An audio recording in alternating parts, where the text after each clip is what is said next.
오늘은 주를 기쁘시게 할 것이 무엇인가 시험하여 보라. 28번째 시간으로 신앙의 경계를 세워가는 열심이라는 제목으로 함께 하나님 말씀 나누고자 합니다. 경계라는 것은요, 자신의 소유를 분명하게 하기 위해 세운 표지라고 할 수 있죠. 우리가 잘 아는 경계 중에서 머릿속에 바로 떠오르는 거 뭐가 있습니까? 38선 또는 휴전선 있잖아요. 분단의 아픔을 상징하긴 하지만 동시에 남과 북의 분명한 차이를 체감하게 하는 경계선이 되어집니다. 또한 독도나 또한 마라도라 이런 이름 가운데는 단순히 섬의 이름만 의미하는 것이 아니라 우리의 영토이자 우리의 소유를 담고 있는 그런 경계를 의미하기도 합니다. 우리의 경계는 여기까지다라는 것이죠. 그 이스라엘 사람들도 아주 분명한 경계를 세워놨습니다. 그래서 오늘날의 이스라엘도 그들이 힘을 가지고 이제 더 중동의 어떤 더 넓은 지역으로 진출해가지고 자기 땅으로 삼을 수 있지만은, 우리 중동 전쟁이 있었잖아요, 옛날에. 그때 시나이 반도도 점령했지만은 그냥 돌려줘 버립니다. 왜냐하면 하나님께서 설정하신 경계를 넘어섰기 때문에 그런 것이죠. 그들이 자신의 것이라고 소유하는 그 경계의 부분을 어디까지 설정했는가 하면 베델에서 단까지라는 그런 하나님의 명령처럼 그러한 하나님께서 지정하신 또한 분배해 주신 영토를 자기의 영토로 삼고 살아가며, 그것을 넘어서는 그 이방 땅을 경계로 삼고 살아가게 됩니다. 또 우리가 잘 아는 프랑스에 가보면 마지노선이라는 게 옛날에 있었잖아요.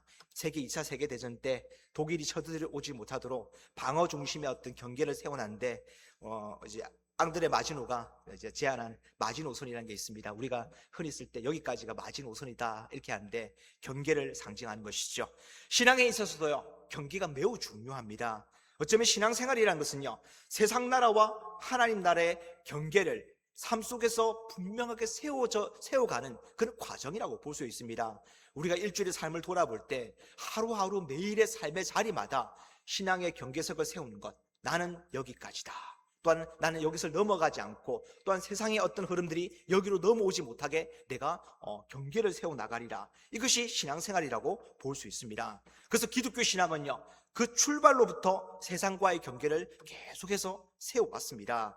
성경은 하나님께서 이 일을 기뻐하시며 이를 하나님을 향한 백성들의 거룩함이라고 말씀해주고 있습니다. 거룩함이라는 것은요, 하나님으로 인해 구별되었다는 의미를 가지기 때문에 그런 것이죠. 즉 하나님께 속한 상태로서의 분명한 경계인 것입니다. 주님께서도요, 자기 양들에 대한 분명한 경계를 세우신다고 성경은 말씀해주고 있습니다. 목자가 양을 먹이기 위해 들로 나가서 가장 먼저 하는 일이 무엇인가 하면 양떼를 위한 울타리를 만들기 시작합니다. 낮 시간 동안 열심히 울타리를 만들어 놓고 풀을 뜯는 양들을 불러 모으기 시작하죠. 양들의 특징은 뭡니까?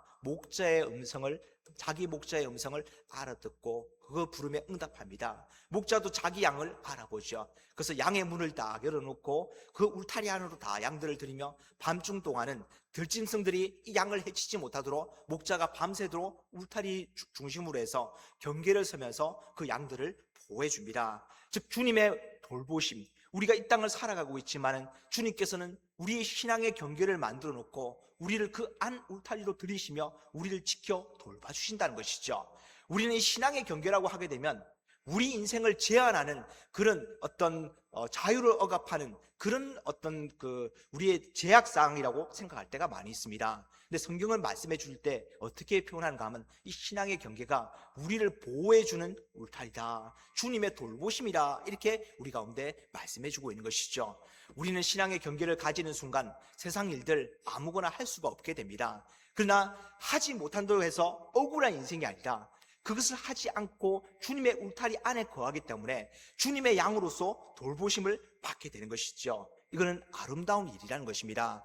주님께서 이거 해라, 이거 하지 마라 말씀을 통해서, 또한 성령께서 우리 가운데 신앙의 양심을 깨닫게 하심을 통하여서 우리의 삶을 한 걸음 한 걸음 인도해 주십니다. 아무거나 할 수 없지만요, 그 안에는 주님의 놀라운 돌보심이 있고, 돌보심을 받는 자들이 가지는 신분이 무엇인가 하면 바로 하나님의 백성이자 자녀가 되는 것이죠. 돌보심을 받지 못하는 자들은요, 그냥 버려진 세상 인생일 뿐이라는 것입니다. 그러한 측면에서 우리의 삶은요, 신앙의 경계를 우리가 깨닫고 그 안에 거하려고 하는 그런 열심이 우리 가운데는 필요합니다. 열심을 내지 않으면요, 우리의 성질머리 자체가 늘 울타리를 넘어가지고 우리 마음껏 살아가기를 원하기 때문에 그런 것이죠. 우리의 신앙의 경계를 한번 돌아보기를 원합니다. 성령께서 우리의 심령 가운데 너 이렇게 살면 안 돼, 이러한 말씀에 귀를 기울이면서 살아가고 있습니까? 아니면 또한 우리 인생 가운데 이미 선포되어진 말씀을 우리가 늘 보면서 맞아, 이게 나의 신앙의 경계야, 나는 이 안에, 이 말씀 안에 머물러야 돼, 이러한 마음을 가지고 세상의 그 어떤 유혹 앞에서도 말씀 가지고 싸워나가고 있습니까? 또는 우리의 주님의 인도하심 가운데 교회가 쭉 세워져 왔는데 교회가 정한 전통들, 체제들, 질서들, 그 안에 거하는 것을 즐거워하고 있습니까?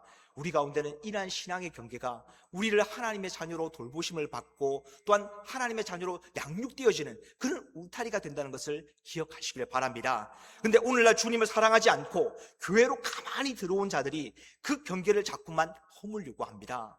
자신이 신학자이다, 목사다 이렇게 말하는 자들이 지금의 기독교가 세상과 가까워지기 위해 신앙의 배타적 경계를 무너뜨려야 한다고 주장합니다. 여러분, 원래 신앙은요, 배타적인 것입니다. 거룩함이 가지는 성질이라고 볼 수 있죠. 우리의 배타성을 거절한 신앙의 경계를 무너뜨리는 순간 어떻게 됩니까? 우리는 거룩함이 사라지고 만다는 것입니다.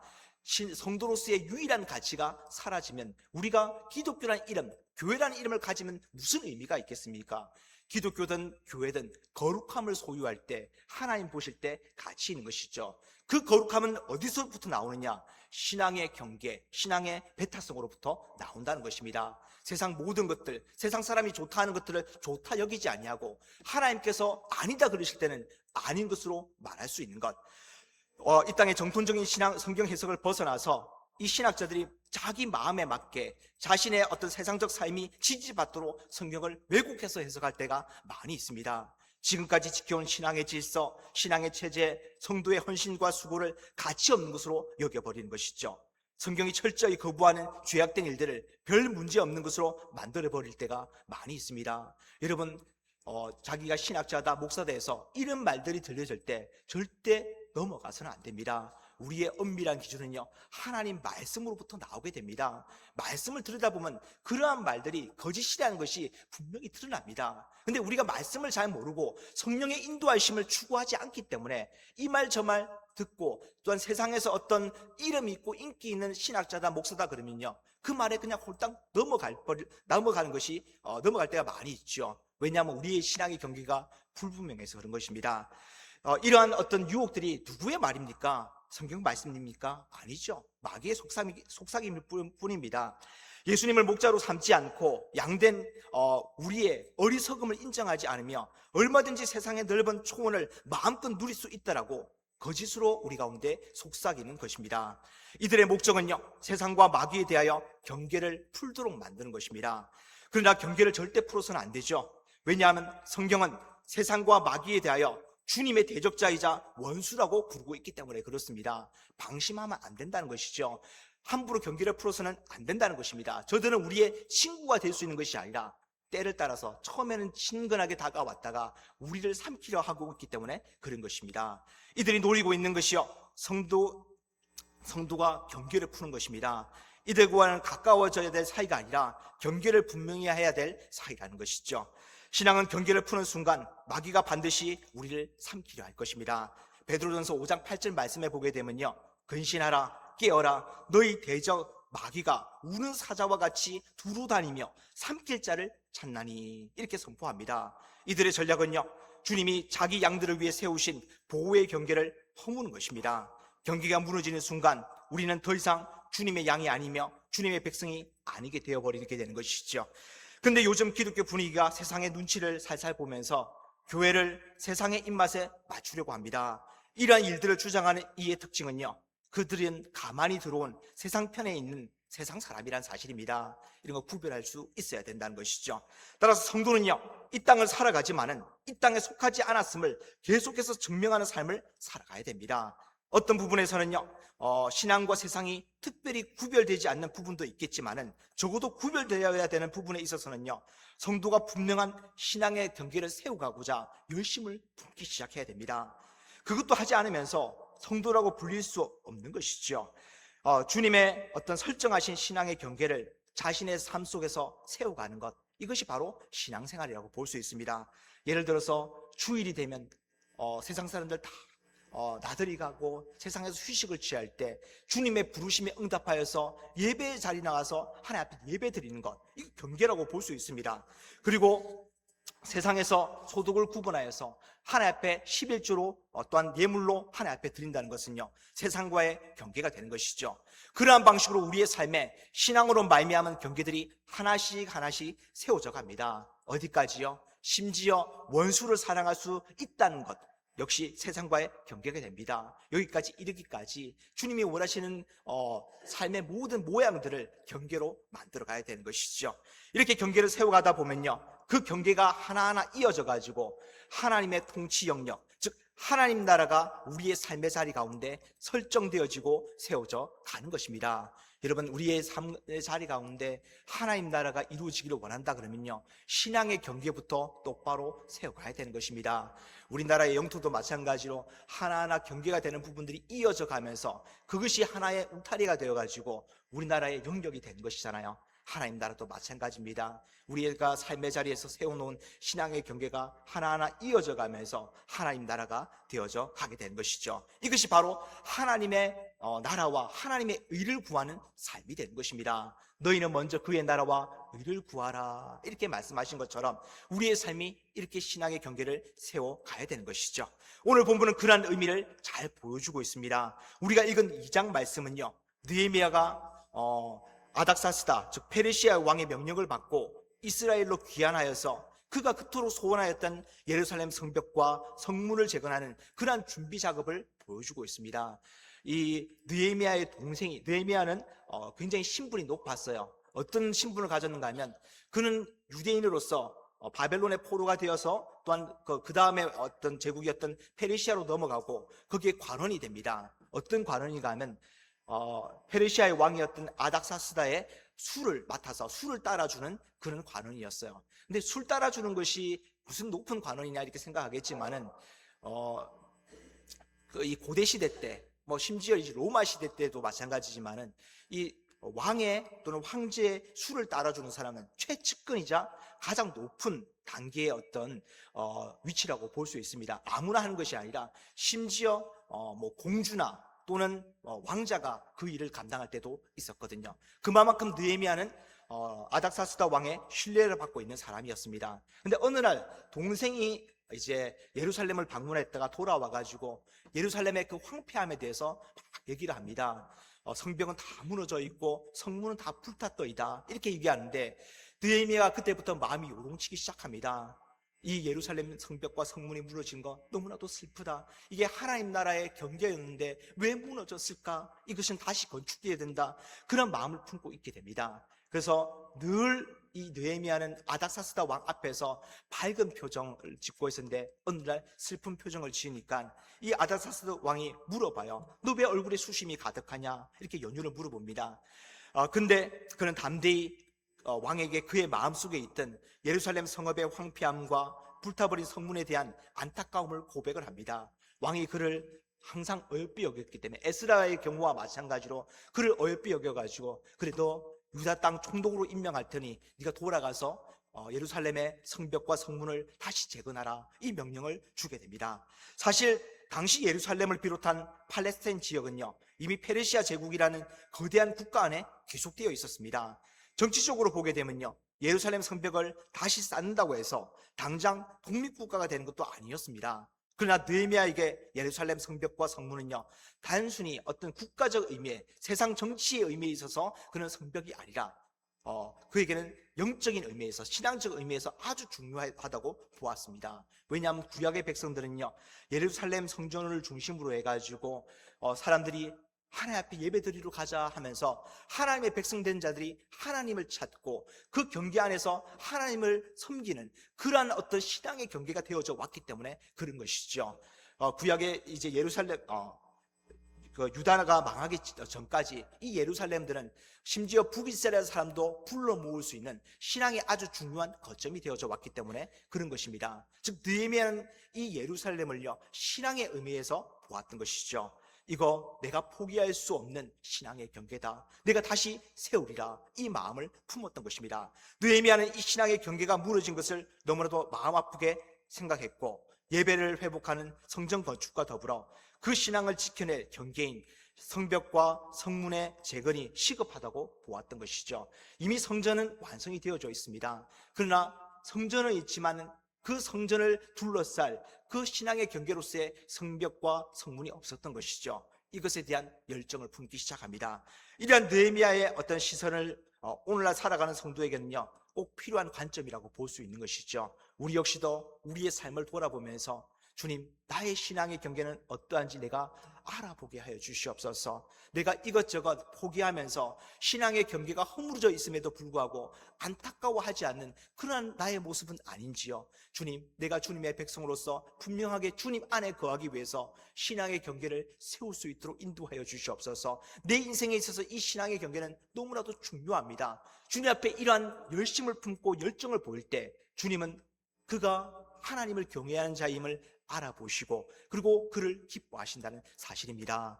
여러분, 우리의 모습을 잘 돌아보기를 원합니다. 신앙의 경계 너무나도 중요하지요. 느헤미야가 보여주는 바 그 성벽과 성문이 무너진 것을 보면서 안타까워하는 모습, 우리의 모습이 되기를 바라야 됩니다. 그러한 측면에서 느헤미야는요, 예루살렘 성벽과 성문을 재건하고자 합니다. 먼저는 그가 예루살렘을 위하여 무엇을 할지 하나님께서 그에게 마음을 주셨고 그는 담대히 왕에게 나가서 그 일에 대한 허락을 받게 됩니다. 그리고 오늘 본문을 보게 되면요, 느헤미야가 예루살렘으로 이제 오게 되고 사흘째 예루살렘 성벽이 무너지고 성문이 불탄 모습을 밤중에 몰래 돌아보게 됩니다. 그리고 후에 돌아와 가지고 방백들에게 선포하는데 17절 말씀을 보게 되면 이렇게 선포해요.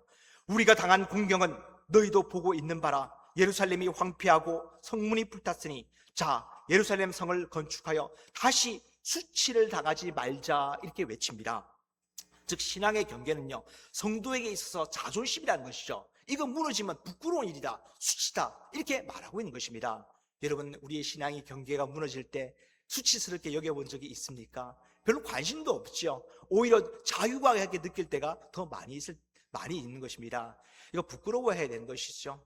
주님 앞에 신앙의 경계 하나하나 무너질 때마다 주님, 내가 이것밖에 안 되는 부끄러운 존재입니다.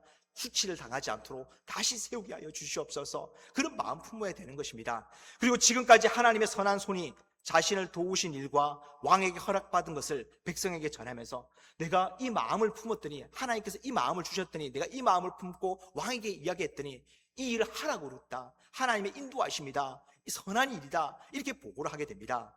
그때 백성들이 그 마음과 연결되어서 그들도 반응하기 시작합니다. 18절 후반부에 보게 되면요, 모두 힘을 내어 이 선한 일을 하려 하매, 이렇게 보고합니다. 즉 모두가 느헤미야와 같은 마음을 품기 시작했다는 것이죠. 이 일이 하나님을 기쁘시게 하는 일이라는 것입니다. 근데 놀라운 것은요, 이러한 신앙의 경계를 세우고자 선언함과 동시에 원수들이 제일 먼저 알아보기 시작합니다. 방해하기 시작하는 것이죠. 왜냐하면 원수들은 이 일을 싫어하기 때문에 그런 것입니다. 원수가 하는 일이 뭡니까? 쳐들어가서 빼앗는 것입니다. 근데 경계를 세운다는 것은요, 그들이 함부로 침범하지 못하게 만드는 것이기 때문에 그들의 본업을 하지 못하도록 막아서는 것이기 때문에 싫어할 수밖에 없는 것이죠. 이 일에 대하여 산발랏의 종이자 암몬 사람 도비아와 아라비아 사람 게셈이 느헤미야와 이스라엘 백성들을 업신여기고 비웃으며 너희가 하는 일이 무엇이냐, 왕을 배반하고자 하느냐 하면서 느헤미야와 백성들이 신앙의 경계를 다시 세우고자 하는 열심을 위협하며 방해하고자 합니다. 그때 느헤미야가 그들을 향해서 외칩니다. 20절 말씀을 보게 되면요, 하늘의 하나님이 우리를 형통하게 하시리니 그의 종들인 우리가 일어나 건축하려니와 오직 너희에게는 예루살렘에서 아무 기업도 없고 권리도 없고 기억되는 바도 없다 하였느니라, 이렇게 선포합니다. 이거 우리의 경계다, 너희들 내쫓을 것이다, 이것을 보여주고 있는 것이죠. 지금 이들이 다시 세우고자 하는 것은요, 하나님의 기업이며 이곳은 이방인과의 경계가 될 것이라는 내용입니다. 대적의 방해에도 이 일에 대해서는 결코 꺾이지 않고 움츠리지 않겠다는 그들의 열심을 보여주고 있는 것이죠. 세상을 향한 우리의 외침이 이러해야 됩니다. 우리의 삶의 자리가 이러한 모습이 돼야 되는 것이죠. 그리고 이어진, 우리가 읽지는 않았지만 3장에서는요 이들의 열심을 그대로 보여주는데 예루살렘 성전을 중심으로 예루살렘 성벽과 성문이 지어져가는 놀라운 장면을 보여줍니다. 한 사람 한 사람 엎으면서 이 사람은 이 일을 하고 그 옆에 사람은 이 일을 하면서 이렇게 이 사람과 저 사람이 연결되어져 가더라. 즉 이스라엘 사람들이 사실은 가난했거든요. 돌아온 바벨론 포로에서 돌아온 이 유다 사람들이 가진 게 별로 없었어요. 근데 이 성벽을 어떻게 쌓을까 했을 때 자신이 이제 살고 있는 집과 집들을 연결시켜 나갑니다. 그러면서 물론 느헤미야가 자기의 어떤 소유를 가지고 헌신해 가지고 성벽 재건 사업에 내놓은 것도 있지만, 돌아온 이스라엘 족속 중에 이 일에 대해서 감동받은 수많은 사람들이 자원함을 통해서 자기 집 근처의 부분들을 자기가 감당하고, 또한 그 어떤 부분들이 한 사람 한 사람이 연결되어져 감을 통하여서 성벽이 자연스럽게 이어져 가도록 만들어 갑니다. 이 모습은요, 마치 바울이 말하는 하나님이 거하실 처소로서 성전이 지어져가는 원리와 그 맥락을 같이 한다라고 볼 수 있죠. 우리는 신앙의 경계를 세워나갈 때 무엇인가 우리의 어떤 특별한 것이 투자돼야 되고 우리의 재물이 들어가야 되고 이렇게 생각하는데, 그게 아니라 가장 먼저는요, 사람과 사람이 성도된 자들이 연결되어져 가는 것이 가장 첫걸음임을 우리 가운데 알려주고 있습니다. 바울은 예배소서 2장에서요 이렇게 말합니다. 예수 그리스도께서 친히 모퉁이돌이 되시고 그를 중심으로 건물마다 서로 연결하여서 주 안에서 성전으로 지어져 간다, 이렇게 고백합니다. 그리고 예배소서 4장에서는요 예수 그리스도를 머리로 하여 각 지체가 연결되고 결합되어 하나의 몸으로 세워져 가는 것이다, 이렇게 설명합니다. 이는 곧 교회를 의미하고 신앙의 경계를 보여주는 것이죠. 어쩌면 느헤미야를 중심으로 한 예루살렘 성벽과 성문의 건축이요 곧 다가올 예수 그리스도의 몸된 교회를 예표하는 장면이라고 할 수 있습니다. 교회는 누군가의 특별한 헌신이나 재능 또는 어떠한 특별한 프로그램 또는 조직 체계를 통해서 세워지는 것이 아니라 주님을 섬기며 주님을 추구하고자 모인 모든 자들이요 한 사람 한 사람 몸과 마음이 서로 연결되어지고 결합되어지고 그들의 삶이 신앙의 경계로 서로 이어져 갈 때 세워진다는 사실인 것이죠. 그러한 의미에서 성벽과 성문 재건에 있어 느헤미야를 강조하기보다는요 이 일에 동참하여 성벽을 연결시켜 나가며 성문을 세웠던 한 사람 한 사람을 강조하고 있는 것입니다. 어쩌면 실제는 돌벽들이 연결되어져 가고 그 사이에 나무꾼들이 어떤 나무문들이 세워져 가는 것이지만은 영적인 부분에서는요 그 일에 동참한 하나님의 백성들이 마치 서로가 서로의 손을 맞잡고 일어서며 서로 연결되어진 그 모습으로 세워져 가는 것을 우리 가운데 알려줍니다. 신앙의 경계라는 것은요 이러한 모습으로 시작되어집니다. 우리가 주님을 섬기고자 한 마음을 품는 것, 그리고 말씀이 주어질 때마다 우리 다 함께 이 말씀 이루어 봅시다, 이렇게 우리의 몸을 서로 연결하여서 주님의 뜻에 함께 순종하게 될 때 우리의 신앙의 경계는 함께 세워져 가는 것이죠. 그래서 교회로 불린 자들은요 서로가 신앙의 경계를 세워주기 위해서 오늘 우리가 들은 말씀, 이 말씀인데 우리가 일주일 동안 살아오면서 이 말씀 지켰는지 한번 돌아봅시다. 서로 교제 나누면서 서로가 서로를 점검해 주면서 함께 마음을 모아가지고 주님의 일에 대해서 또한 주님의 말씀에 대해서 열심을 품고자 하는 것, 이것이 교회를 세우는 강력한 힘이자 우리가 세상으로부터 버텨낼 수 있고 또한 세상을 정복해 나갈 수 있는 신앙의 경계가 되는 것입니다. 오늘 본문은요 그 신앙의 경계가 어떻게 세워지느냐에 대해서 하나님의 백성이 하나님을 섬기고자 하는 같은 마음과 열심으로 세워져 간다는 것을 보여주고 있습니다. 제가 다음 주가 되면요 그러한 어떤 신앙의 경계를 세우는 구체적인 내용에 대해서 다시 한번 다루고자 합니다. 오늘은 그 첫걸음으로서 우리가 우리의 무너진 신앙의 경계를 돌아보면서 이것을 안타까워하며 우리는 신앙의 경계가 필요하다, 주님께서 돌보아 주시고 또한 우리의 삶을 주님의 백성이자 주님의 자녀로 분명히 세울 수 있는 신앙의 경계를 세워가자, 이 마음을 품는 것이 중요하다는 것을 우리가 다루었습니다. 오늘 사는 성도 역시요 주님의 몸된 교회에서 일어나는 다양한 일들, 즉 예배와 헌신과 봉사와 섬김과 전도의 일들에 힘있게 함께 마음을 합해서 참여함으로써 성도와 성도가 연결되어지고 또한 같은 주님을 섬기는 것으로 앞선 신앙의 선배들과 후배들이 연결되어지며 또한 우리 주님을 모시는 성전이 되어가고 있는 것이죠. 이 아름다움을 볼 줄 알고 우리가 이렇게 신앙의 경계를 세워가며 그 안에 거하며 주님의 돌보심을 받고 내 인생 이 땅을 살아가다가 주님 앞에 서는 날까지 주님의 나라를 이렇게 세워가리라, 이 마음을 품는 저와 여러분 되기를 바랍니다. 사랑하는 성도 여러분, 우리가 이 자리에 함께 모인 것은요 절대 우연이 아닙니다. 주님의 계획이며 이 가운데는 우리에게 맡겨진 분명한 주님의 일이 있습니다. 그것은 함께 주님을 향한 열심을 품고 신앙의 경계를 함께 세워가는 것이죠. 혼자서는 세우기 너무 힘들다는 것입니다. 함께 세우고자 할 때 주님께서는 우리 가운데 우리를 도우사 그 신앙의 경계가 분명히 세워질 수 있도록 우리를 인도해 주실 것입니다. 세상은 지금도 끊임없이 우리의 경계를 허물려고 도전하고 유혹합니다. 그러나 기억하시기 바랍니다. 경계가 무너지면요, 성도의 수치도 시작되어지게 되는 것이죠. 오늘 이 시간 느헤미야처럼 무너진 우리의 성벽을 바라보며 다시 영적 경계를 세우기로 결단하기를 바랍니다. 나 혼자는 약하지만 우리가 주 안에서 손에 손을 맞잡고 연결될 때 세상이 감당하지 못할 거룩한 성벽이 될 줄 믿습니다. 이번 한 주간도요, 삶의 모든 자리에서 내가 하나님께 속한 자임을 선명한 경계로 증명해 내리라. 거룩한 느헤미야가 거룩한 성벽을 지어간 것처럼, 구별된 성벽을 지어간 것처럼 나의 삶에도 이러한 성벽과 성문을 신앙의 경계로서 재건하는 그러한 삶이 되리라 결단하는 그러한 우리 성도들 되기를 간절히 주님의 이름으로 축원합니다.